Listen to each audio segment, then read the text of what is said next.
Hello বন্ধুরা, আজকে আমরা এসেছি এখানে সোয়াজার কাছে ফুচকা খেতে। এখানে খুবই বিখ্যাত ফুচকা দোকান এখানে।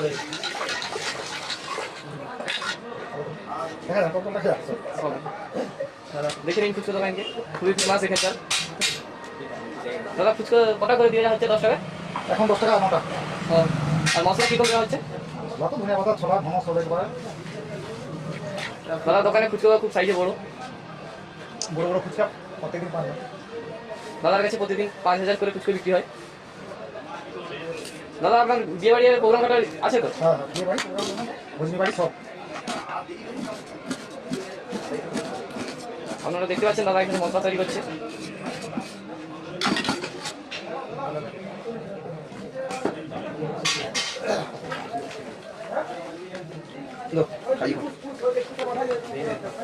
দাদার কাস্টমার ফুচকা খাওয়ার জন্য রেডি হয়ে গেছে সব।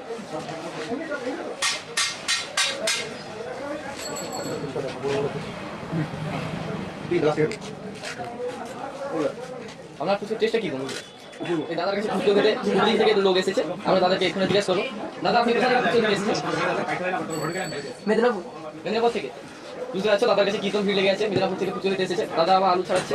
দাদার কাছে এই ফুচকা নামা আমাদের শেষ করো, অসাধারণ ফুচকা রয়েছে। যারা যারা এই ভিডিওটা দেখছেন আমাদের কাছে অনুরোধ দাদার কাছে ফুচকা খেতে আসবেন। বজবলপুর রেশন মোড়।